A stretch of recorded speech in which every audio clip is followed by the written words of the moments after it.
Hey, welcome back to World Entertainment, and it looks like things are not looking well for Disney, as financial statements confirm that Indiana Jones and the Dial of Destiny was another multi-million-dollar Disney flop. Now, we've been saying it for a while. A lot of people were going, oh no, it's only lost about 100 million, whatnot. You know, the shills who still want to defend it, they just don't want to make the damage look as bad. Well, unfortunately, they have confirmed just how much this movie has actually cost and lost. Why? Well, because of the tax rebate and stuff in the UK.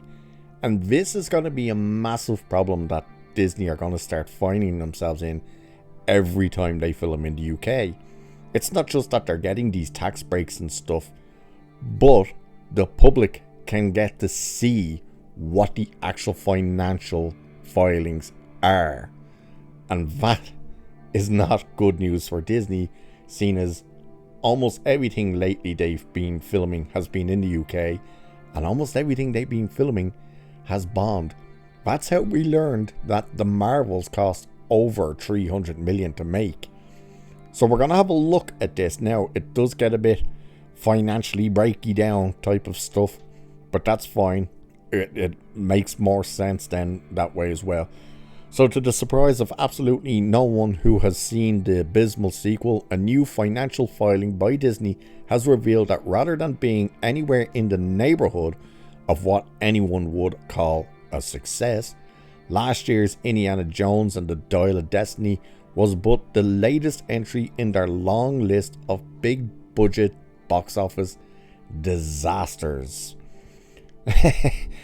And this is the thing, again, it goes through the UK government and everybody can see it.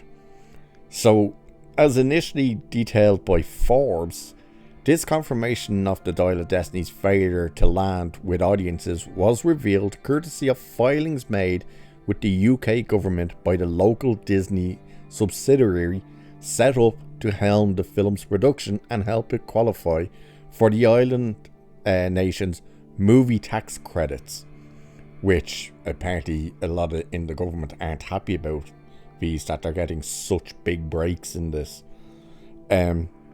So this is when we start getting into kind of the results and the way it kind of goes and stuff. So per box office tracking outlet Box Office Mojo, who tends to get quite a bit wrong as well, as cited by the aforementioned news outlet in their analysis, the fifth film in the Indiana Jones franchise managed to glam only $383.9 million worldwide. That was its total global box office.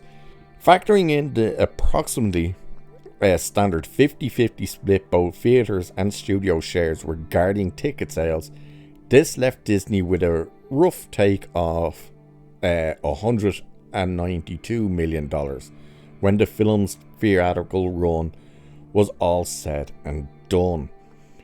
Per financial statements filed with the UK government in 2022, the House of Mouse spent roughly $308.2 million to produce the film.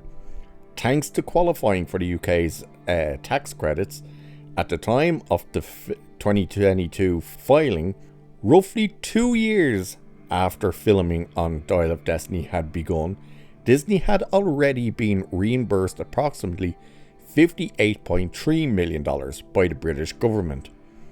Now people go, well, they're getting money back, so that brings the budget down. No. However, according to the latest set of financial statements made with the government for 2023, Disney spent an additional $28,000 on post-production work to D.H. Harrison Ford for the film's opening montage. 28 grand they spent for that, combined with a further $2.7 million tax credit.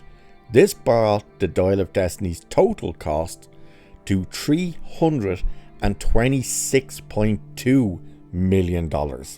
When one factors in Disney's $192 million box office share, the numbers ultimately reveal that the universally panned sequel lost the studio at least $134.2 million.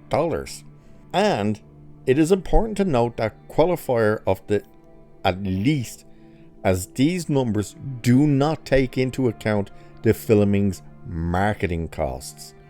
So that is very important. In light of the standard true film budget formula of at least double a film's reported production budget, one can presume that Dial of Destiny costs somewhere in the ballpark of $652.4 million. Should even this conservative estimate hold true, that would mean Disney lost closer to $460.4 million on their attempt to capitalize on the once beloved adventure franchise.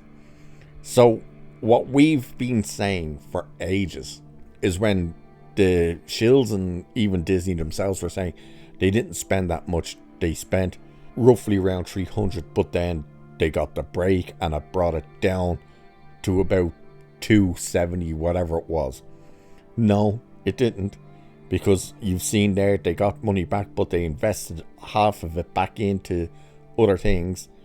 And then everyone's been confirming this, and again, we even saw this with Doctor Strange when they said it only cost about 190 million.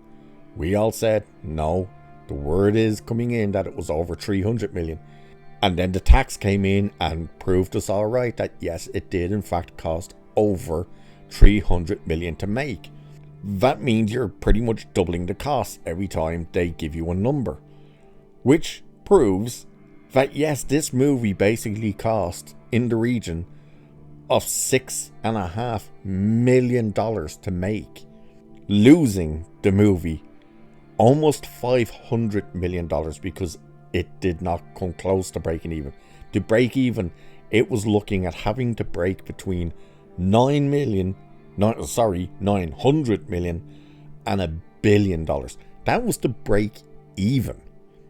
That is insane. So this movie didn't just lose them 130 odd million or 134 million. No. This movie lost 460, at least $460 million. And again, this is going to be the big issue they're going to find themselves in every time one of their movies comes out now. And if it flops, we're going to see the financial breakdown, because they're filming in the UK and we get to see those tax filings from the UK government. So good luck in the future, Disney, with all your failures that you no doubt will have, such as Snow White and whatever next Marvel movies coming out that we know is filming in the UK, because we're going to see the real numbers. And the shills can shill all they want, the media can media all they want.